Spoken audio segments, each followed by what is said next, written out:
नमस्कार, पॉलिटिकल पंचायत में आपका स्वागत है। मैं हूं प्रदीप डवास। आज का विषय आपकी हमारी सबकी जिंदगियों से जुड़ा हुआ है। करीब 2 साल से देश और दुनिया को कोरोना नाम की महामारी ने घेर रखा है।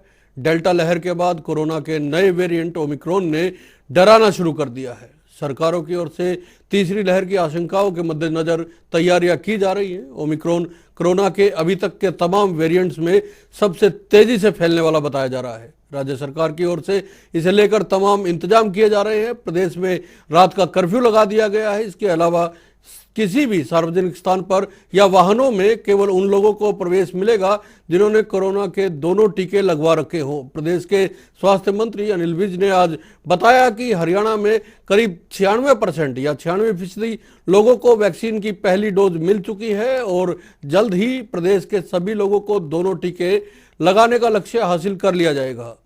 इसके अलावा 3 जनवरी से 15 से 18 साल के बच्चों के लिए टीके लगाने का काम शुरू किया जाएगा। उन्होंने प्रदेश के मुख्य सचिव को पत्र लिखकर सभी धरना प्रदर्शन और जुलूसों पर भी रोक लगाने के लिए कहा है। इस बीच पंचकुला में आज कोरोना के 25 नए मामले सामने आए हैं।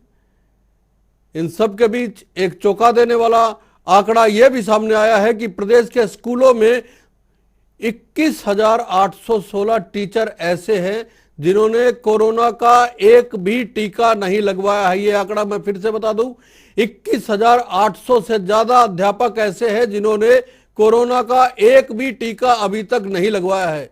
प्रदेश के शिक्षा मंत्री का कहना है कि यह स्कूल जाने वाले बच्चों के लिए खतरनाक है और ऐसे अध्यापकों की अब गैरहाजिरी लगाई जाएगी।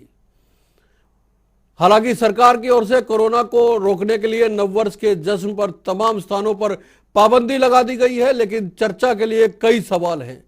पहला बड़ा सवाल यह है कि कितना खतरनाक हो सकता है कोरोना का नया वेरिएंट ओमिक्रॉन। क्या सरकार की ओर से तमाम तैयारियां पूरी कर ली गई हैं? और सबसे बड़ा सवाल, आखिर लोग खुद क्यों नहीं बरतते सावधानियां? इसको लेकर, कोरोना को लेकर आज मुख्यमंत्री से भी बातचीत की गई। उन्होंने मीडिया को इसका जवाब देते हुए कहा कि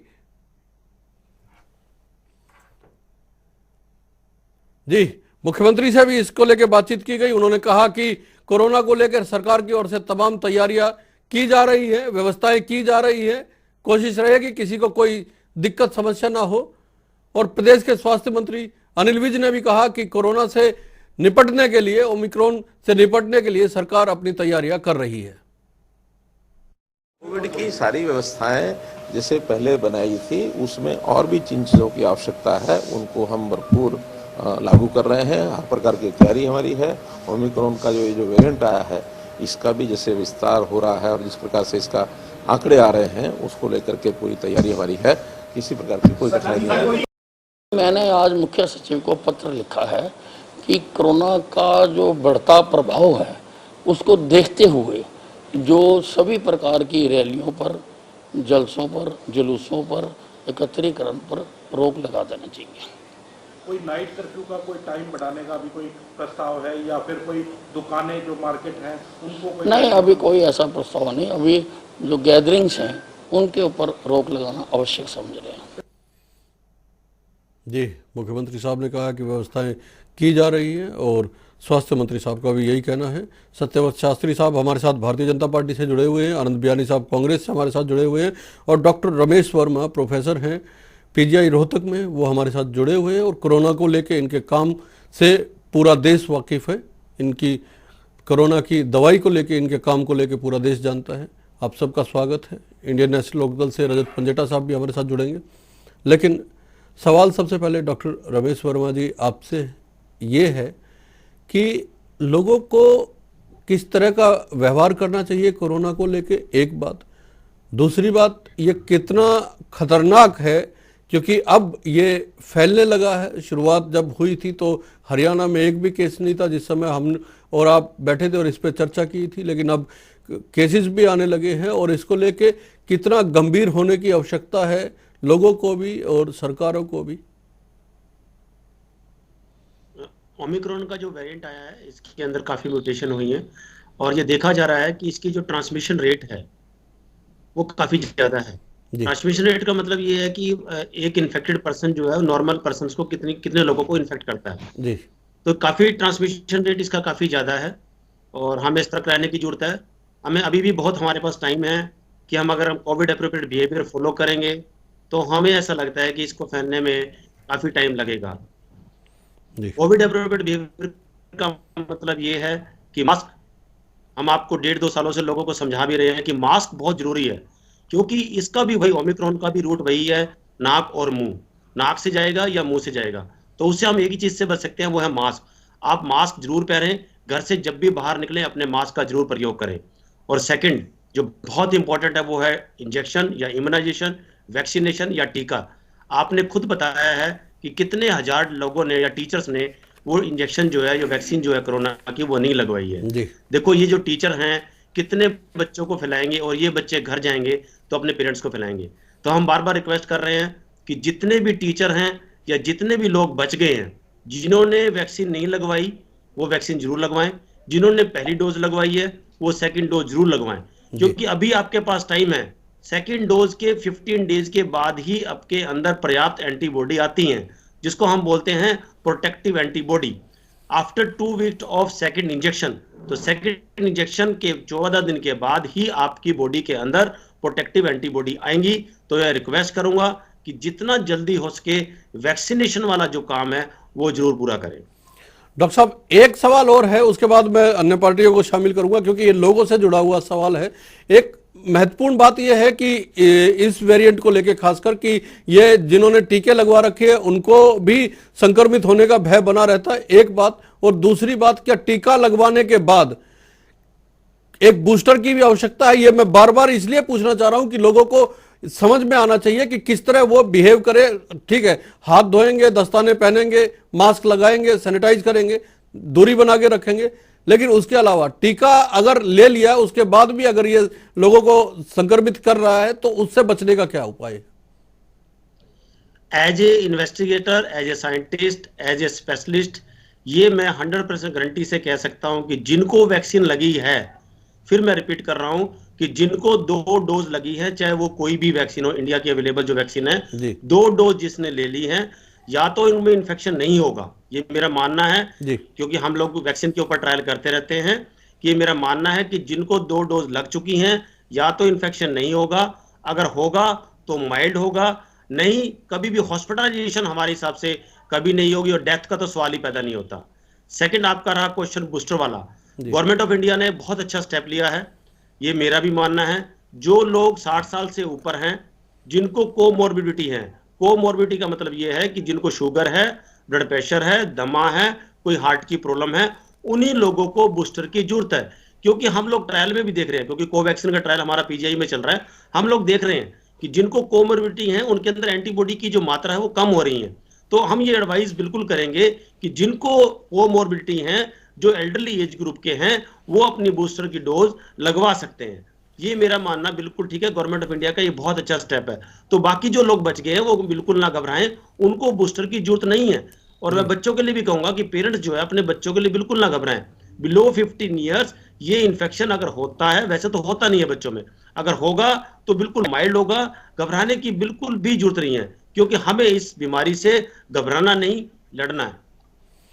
सत्यव्रत शास्त्री साहब, सरकार के दावे हैं कि तमाम व्यवस्थाएं कर ली गई हैं और इससे घबराने की जरूरत नहीं है, लेकिन घबराहट तो होती है ना। जो सेकंड वेव में हाल देखा था और सरकार ने कह दिया कि ऑक्सीजन की कमी की वजह से तो कम से कम किसी की मौत नहीं हुई है। हालांकि लोग देखे गए थे उस समय, सिलेंडर ब्लैक में भी लेते हुए देखे गए थे, बेड नहीं मिल रही थी, जिस तरह की व्यवस्थाएं उस समय थी, उस समय भी ये कहा जा रहा था कि किसी तरह की पैनिक फैलाने की जरूरत नहीं है, सब ठीक ठाक है। लेकिन एक एक दिन में एक एक अस्पताल में 22-22 लोगों की, चाहे हरियाणा से बाहर या कहीं भी, मौत होते हुए भी देखी है। और वो भी ऑक्सीजन सरकार कहती है कि नहीं हुई है, लेकिन अस्पतालों की ओर से भी यह बयान आया कि ऑक्सीजन की कमी की वजह से उनके यहाँ कभी एक दिन में 22 मरे हैं और कभी एक दिन में 12 मरे हैं। अब वैक्सीनेशन को लेके ये आंकड़े आ रहे हैं कि 21,800 लोग ऐसे हैं जो स्कूलों में पढ़ाते हैं और उनको एक भी डोज नहीं लगी है या उन्होंने नहीं लगवाई है। तो जिनको जागरूक करने की जिम्मेदारी है, वही लोग अगर इस तरह का बिहेव कर रहे हैं तो सरकार की सख्ती और ज्यादा होनी चाहिए या नहीं होनी चाहिए? देखिए प्रदीप जी, ये बात तो मैं फिर दोहराऊंगा जैसे डॉक्टर साहब ने दोहराया कि पैनिक फैलाने की और डरने की आवश्यकता नहीं है। डरने की आवश्यकता है, सावधानी बरतने की आवश्यकता है। और जिस प्रकार से पहले वेव में, क्योंकि एक अनएक्सपेक्टेड समय आया था ऑक्सीजन के बारे में, और बहुत ज्यादा प्रयास सरकार के द्वारा, हॉस्पिटल्स के द्वारा किया गया, लेकिन फिर भी कहीं कहीं कैजुअलिटियां जो हुई, और चाहे उसको सरकार के आंकड़े में ना के बराबर, कुछ लोग हाँ ना, लेकिन कैजुअलिटियां हुई हैं, लेकिन उससे कुछ ना कुछ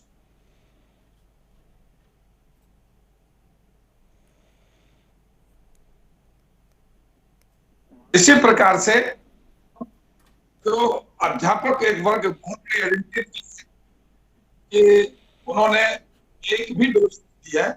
हालांकि सरकार के स्तर के ऊपर, हॉस्पिटल के स्तर पर बहुत लार्ज स्केल के ऊपर एक अभियान चला है कि एक समय था जो एक समय था जो कम थी, लेकिन अब स्थिति ऐसी है कि लेने वाले लोग आ नहीं रहे और डोज देने वाले लोग पर्याप्त मात्रा में, पर्याप्त संख्या में लेकर हॉस्पिटल्स के बाद है। ये आज का आंकड़ा मैं आपको दिखा दूं। आप कह रहे हैं कि डोज लेने वाले और डोज ना लेने वाले, मैं आपको बता दूं टोटल जो वैक्सीनेशन हुई है उसको छोड़ दीजिए, पहली डोज और दूसरी डोज की अगर हम बात करेंगे तो हरियाणा में 1,98,00,000 लोगों को, सत्यव्रत शास्त्री साहब, पहली डोज लगी है।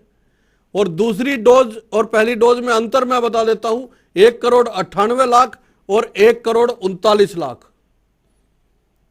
अभी बड़ा आंकड़ा है, लाखों में है। 40 लाख के आसपास लोगों ने दूसरी डोज अभी तक नहीं ली है। तीसरी लहर की आशंका जताई जा रही है शास्त्री साहब। दुनिया में अब तक का सबसे तेजी से फैलने वाला वेरिएंट बताया जा रहा है इसको। कितना खतरनाक होगा इस पे साइंटिस्ट, इस पे डॉक्टर्स, तमाम संस्थाएं विचार कर रही हैं। मालूम नहीं है कि यह कितना खतरनाक होगा, इस पे अभी शोध चल रहा है। अभी तक हालांकि उस तरह का नहीं आया है, लेकिन अगर हो गया तो 21-21 हजार, 22-22 हजार टीचर डोज नहीं लेते एक भी। बाजारों में भीड़ लगी पड़ी है। देखिए प्रदीप जी, ये जो आइडेंटिटी हो रही है ये अभी नहीं हुई, आज नहीं बताइए। ये पिछले 15-20 दिन से सरकार के द्वारा हर स्तर के ऊपर, सामाजिक लोगों के द्वारा भी, डॉक्टर्स के जो स्वास्थ्य सेवा कर्मी हैं उनके द्वारा भी, और चैनल्स के द्वारा, मीडिया के द्वारा ये जोर शोर से प्रसार किया जा रहा है कि जिनने दूसरी डोज नहीं ली है वो ले। लेकिन अब सरकार ने एक पाबंदी भी लगाई है कि जगह जगह ये चेकिंग होगी कि किन के पास जो है 2 डोज का प्रमाण पत्र नहीं है तो उनको एंट्री पर बैन हो रहा है। ये सब व्यवस्था की जा रही है, लेकिन फिर भी सरकार के स्तर पर आने वाले समय के लिए भी तैयारियां हैं। और जो इस प्रकार के जिन्होंने, मैं कांग्रेस और इंडियन नेशनल लोकदल को भी शामिल कर लेता हूं क्योंकि ये लोगों से जुड़ा हुआ मुद्दा है। आनंद बियानी साहब, सरकार कह रही है कि तमाम तैयारियां है, कोई दिक्कत नहीं है, घबराने की जरूरत नहीं है, व्यवस्थाएं की जा रही है। सार्वजनिक स्थलों पे जाने से रोक दिया गया उन लोगों को जिनकी 2 डोज पूरी नहीं है, और दोनों डोज भी पूरी कर ली जाएगी जल्दी। प्रदीप जी, सबसे पहले मैं आपका और जनता टीवी परिवार का आभारी हूँ कि इस प्रकार की आपने डिबेट रखी ताकि जनता में एक जागृति पैदा हो। दूसरी बात, जो सरकार की व्यवस्था की बात है, पहला टर्म्स भी हमने देखा और दूसरा टर्म्स भी दे दिया, तो मैं जनता से एक बात जरूर कहूंगा कि वो सरकार के भरोसे न रहे, समय पर आधारित रहे और हर एक व्यक्ति दोनों डोज लेने की कोशिश करे, मास्क लगाए, हाथ धोए और सोशल डिस्टेंस के साथ जो है पूरा ध्यान रखे। मैं अपनी ओर से भी और अपनी पार्टी की ओर से भी ये रिक्वेस्ट करना चाहूंगा। और जब तक अभी बीजेपी के प्रवक्ता जो बात कह रहे थे, सबसे बड़ी बात आपने देखी, ये क्यों बार बार हमें इस प्रकार की परिस्थिति का सामना करना पड़ रहा है। तो आज जो स्थिति जो बनी हुई है, अगर विदेशी जो यात्री आए थे उनको समय पर रोककर उनकी सही चेकिंग कर ली जाती, उनके स्वास्थ्य की चेकिंग कर ली जाती, तो शायद इस प्रकार की स्थिति में आज हम नहीं खड़े होते। तो उसके अंदर सरकार कितना कर पाई है, नहीं कर पाई है, एक मैं डॉक्टर साहब भी बैठे हैं और हमारे भाजपा के प्रवक्ता भी हैं, उनसे एक बात पूछूंगा, क्या राजनेताओं को ये बीमारी नहीं होती क्या? क्योंकि इतनी बड़ी बड़ी रैलियां कर रहे हैं, बिना मास्क के कर रहे हैं। कल मंत्रिमंडल का विस्तार भी हुआ और वो भी उसमें देखो कितने लोगों ने मास्क लगाए हुए थे। तो मेरे पास ही कुछ पेपर की कटिंग पड़ी है, उससे बहुत कम लोगों को मास्क लगाए नजर आ रहे थे। तो क्या उनको ये बीमारी नहीं होती क्या, या क्या वो लोग परहेज नहीं कर पा रहे क्या? और दूसरी बात, अभी शिक्षा मंत्री जी का मैंने देखा, कोरोना का हवाला देकर युवाओं के लिए कॉलेज के गेट बंद किए और शिक्षा मंत्री बिना मास्क के वहां एंट्री कर रहे हैं। तो जब शिक्षा मंत्री कुछ समय बिना मास्क के एंट्री कर रहे हैं तो नेचुरली अध्यापकों का कहां दोष हम मानेंगे? अध्यापकों को चाहिए कि वो शिक्षा मंत्री की तरफ न देखे। बिल्कुल बिल्कुल बयानी साहब आपने एक नजीर के तौर पे इस चीजों को रखा जाना चाहिए, सरकार की ओर से एक उदाहरण के तौर पे रखा जाना चाहिए। खुद मास्क लगाए, लोगों को दूरी बना के रखने के लिए प्रेरित करे, ये सारी चीजें तो सरकार की ओर से खुद होना चाहिए। मैं रजत जी के पास जाऊंगा, उससे पहले एक छोटी प्रतिक्रिया दोबारा से मैं भारतीय जनता पार्टी से ले लेता हूं, क्योंकि दोनों सवाल उन्हीं से जुड़े हुए हैं। देखिए प्रदीप जी, जैसा आनंद बिहारी जी कह रहे हैं कि सरकार के भरोसे न रहे, यही एक शब्द है जो पैनिक पैदा करेगी। और ये जो है ये राजनीतिक बयान देने की समझ नहीं है। उन्हें कोरोना ऐसा है कि वो कोई राजनीतिक पहचान रखता है, न वो कांग्रेस भाजपा समझता, न वो गरीब अमीर समझता। वो जहां पूछेगा वहां अपने पैर फैलाए। इसलिए इस विषय को लेकर राजनीति न करके जनता के बीच जागरूकता फैलाने के प्रयास में हम सब लोगों को मिलकर करना चाहिए। लेकिन चुटकुले तो ये भी शुरू हो गए हैं ना, मीम्स ये भी शुरू हो गए कि कोरोना सिर्फ रात में फैलता, दिन में तो फैलता ही नहीं ना। कोरोना सिर्फ रात के वक्त आता है, इसलिए रात का तो आपने प्रबंध कर दिया, दिन में कोई पाबंदी किसी तरह की है नहीं। ये भी व्हाट्सएप पे और दुनिया भर के अलग अलग सोशल प्लेटफॉर्म पे इस तरह की बातें चलने लगी है। नहीं, ये चलाने वाले किसी पर भी चलाएंगे। जैसे आप कांग्रेस के जिम्मेवार प्रवक्ता बैठकर कहते हैं सरकार के भरोसे नहीं रहना, तो सोशल मीडिया पर किसके नकेल है? मैं ये कहता हूँ क्या जनजीवन को ऐसे एकदम बैन कर दिया जाए? चलिए, जनजीवन को क्या बैन कर दिया जाए? मैं रजत पंजेटा साहब को जोड़ लेता हूँ, फिर डॉक्टर रमेश वर्मा जी से एक सवाल मैं और लूंगा लोगों के लिए।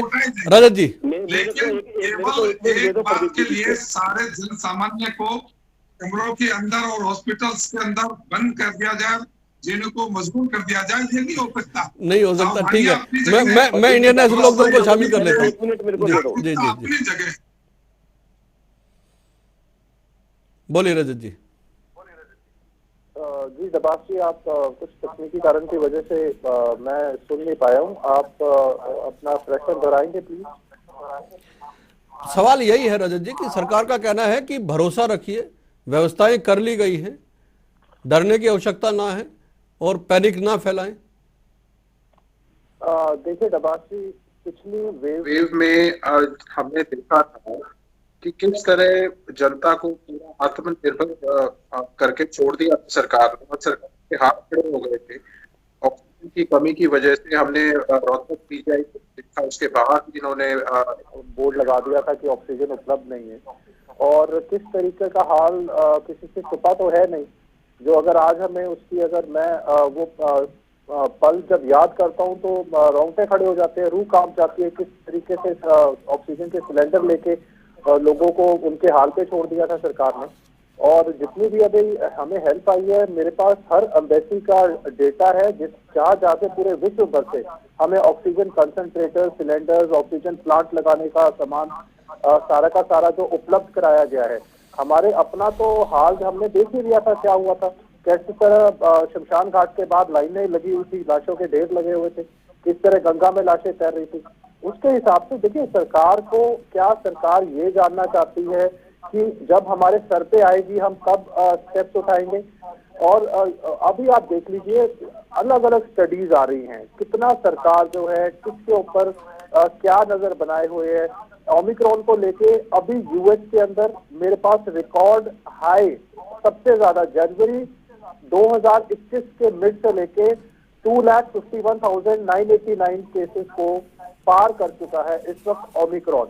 उसके बाद UK, Denmark, France, Greece, Italy के अंदर रिकॉर्ड हाई केसेस है आज की डेट में ओमिक्रॉन के और डेल्मिक्रॉन के, तो जो डेल्टा वेरिएंट भी है।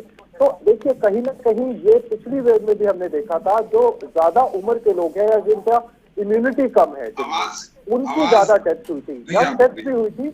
लेकिन रजत भाई एक सवाल ये भी है, देखिए चाहे एशिया है चाहे यूरोप है, जर्मनी में लॉकडाउन लगाया गया, प्रतिबंध लगाए गए, वहां पे प्रदर्शन चल रहा है, लोग प्रोटेस्ट कर रहे हैं। हर इतवार शनिवार को ऑस्ट्रेलिया में प्रतिबंधों के खिलाफ प्रदर्शन शुरू होते।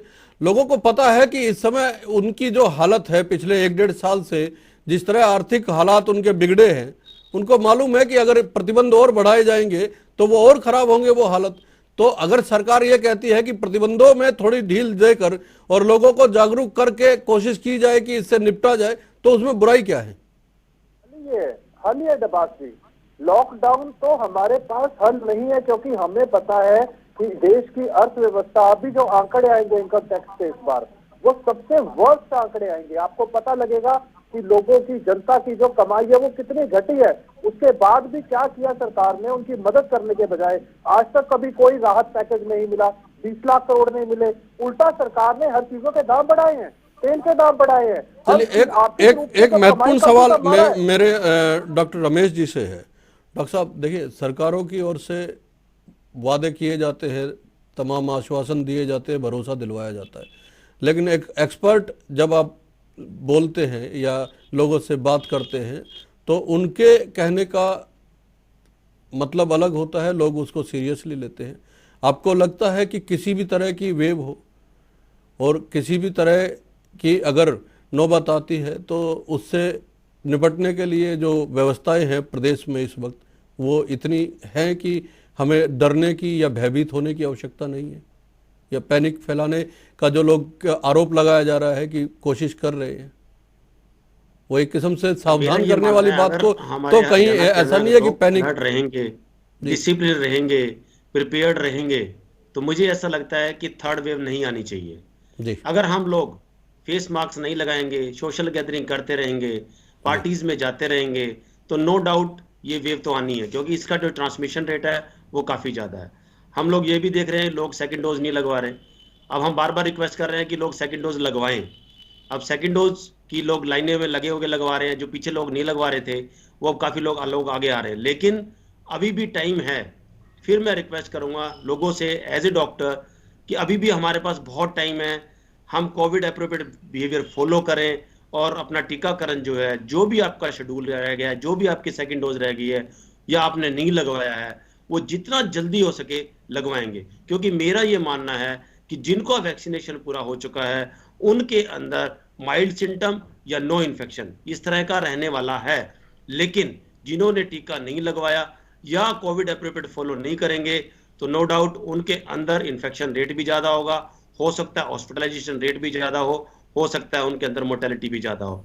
तो be alert, be prepared, be discipline. एक डाउट या एक संशय और लोगों का क्लियर कीजिएगा डॉक्टर साहब, उनका संशय ये भी है कि अभी क्या इनिशियल स्टेज पे ये कहा जा सकता है पूरी तरह 100% की जो ये ओमिक्रॉन वेरिएंट है ये इतना खतरनाक नहीं है? क्या पूरी रिसर्च इस पे हो चुकी है, या अभी इसको लेके सिर्फ इतना है कि ये हल्का असर तो करता है लेकिन मौत तक नहीं पहुंचता? आदमी ये शुक्रगुजार होना चाहिए ईश्वर का कि इतना खतरनाक नहीं है, क्या ये तय मान के चले? क्योंकि जो ओमिक्रॉन है वेस्टर्न कंट्री या यूएसए के अंदर काफी जगह फैल चुका है, काफी लोग केसेस भी आ रहे हैं, उनमें ये देखा गया है कि जो ये ओमिक्रॉन जो इन्फेक्शन करता है वो काफी माइल्ड कर रहा है, उसके अंदर हॉस्पिटलाइजेशन रेट कम है और डेथ भी कम है। हमारी कंट्री में भी देख रहे हैं हम लोग कि 900 से लगभग केसेस आ चुके हैं, उसमें से 1/3 लोग आइसोलेट में रह के लोग ठीक हो चुके हैं, उनमें से किसी की डेथ नहीं हुई। लेकिन जिनको कोमोर्बिडिटी है, जिनको दमा है, जिनको शुगर है, जिन्होंने वैक्सीनेशन नहीं लगाया, उनको सतर्क रहने की जरूरत है। उनके अंदर ये इन्फेक्शन जो है सीवियर रूप धारण कर सकता है। कुछ कहना चाह रहे हैं प्रदीप जी? मैं 2-3 क्वेश्चन मेरे दिमाग में है जी। क्या उन विदेशों से आने वाली फ्लाइटें बंद नहीं कर देनी चाहिए थी जहां पे फैल चुका जी? दूसरी बात, जैसे अमित शाह जी, मोदी जी या धर्मगुरु दिन में रैलियां कर रहे हो, नाइट का कर्फ्यू चल रहा है, क्या ये कोरोना नाइट में ज्यादा फैल रहा है? जी। नाइट के अंदर वो व्यक्ति निकलेगा जिसको बहुत जरूरत होगी, बहुत इमरजेंसी तब निकलता है। नाइट का आप कर्फ्यू लगा रहे हैं और दिन में बड़ी बड़ी रैलियां कर रहे हैं, क्या उन रैलियों से ये कोरोना नहीं फैल पाएगा? एक बात मैं डॉक्टर साहब आपसे भी पूछना चाहूंगा कि पिछले दिनों आप ही की डिबेट थी और वीरेंद्र चौहान जी बैठे थे, बड़ा मेरे को क्वेश्चन अराइज कर रहे थे। ये परसों के अखबार में फिर आया है, विदेश से लौटे 7 के सैंपल दिल्ली भेजे। 30-32 हजार लोगों की टेस्टिंग प्रतिदिन की जा रही है। पॉजिटिव व्यक्तियों के सैंपल जिनोम सिगन के लिए भेजे जा रहे हैं। विदेश से आए 7 पॉजिटिव मिले जिनके साथ दिल्ली भेजे। तो मैं उस दिन भी एक क्वेश्चन कर रहा था, क्या हरियाणा में इस प्रकार की लैब नहीं है? क्योंकि उस दिन आप भी कह रहे थे, शायद वीरेंद्र चौहान जी भी कहते कि हर एक डिस्ट्रिक्ट में लैब है, फिर ये दिल्ली सैंपल क्यों भेजे जा रहे हैं? हो सकता है मुझे कोई शंकाएं हो या आम पब्लिक डॉक्टर साहब जल्दी, क्योंकि मैं वाइंड अप करूंगा। इसके बारे में आपको जरूर मैं एक बताना चाहूंगा कि आरटीपीसीआर नो डाउट पूरे हरियाणा के अंदर, पूरे डिस्ट्रिक्ट लेवल पे, पूरे पीजीआई में, हमारे में जितने मेडिकल कॉलेजेस, सब जगह हो रहा है। रही क्वेश्चन जीन सिक्वेंसिंग की, रोहतक के अंदर एमडीयू के अंदर जीन सिक्वेंसिंग कर रहे हैं हम। ऐसा नहीं है कि हरियाणा में जीन सिक्वेंसिंग नहीं हो रही, जीन सिक्वेंसिंग हो रही है। हम जल्द ही रोहतक पीजीआई के अंदर भी शुरू करने वाले हैं। मशीन रोहतक में आने वाली है, वो जरूर हम जितना जल्दी हो सके शुरू करेंगे। लेकिन आज के दिन एमडीयू के अंदर, रोहतक एमडीयू के अंदर जीन सिक्वेंसिंग हो रही है जी। मतलब इसका मतलब पूरे हर एक डिस्ट्रिक्ट में तो नहीं होता। दूसरा सवाल सत्यवाद शास्त्री साहब आपसे, आपके लिए इन्होंने किया है कि क्या रात में ही कोरोना फैलता है? दिन में आप लोग बड़ी बड़ी रैलियां कर लेते हैं, आप शपथ ग्रहण में भी बिना मास्क के चले जाते हैं? ये आनंद बयानी साहब का सवाल है। देखो आनंद बयानी जी जो बात कर रहे हैं, यूनिवर्सिटी में जो इंस्ट्रूमेंट नहीं करती थी और केवल गाल बजाने के अलावा इसके पास कुछ नहीं है। ये केवल फ्रस्ट्रेशन, लोगों में भय पैदा करने का वातावरण पैदा करते हैं। जहाँ भी किसी प्रकार की आवश्यकता सरकार के आप इंतजाम करें, ज्यादा बेहतर रहेगा। आज मैंने वैक्सीन कैंप लगाया जी। सरकार का कहना है व्यवस्थाएं कर ली गई है और विपक्ष जो है वो पैनिक ना फैलाए। विपक्ष का कहना है कि आप व्यवस्थाएं करें और एक्सपर्ट कहते हैं कि आप खुद को बचा के रखें, कोरोना से बचना है तो। नमस्कार, बहुत बहुत धन्यवाद।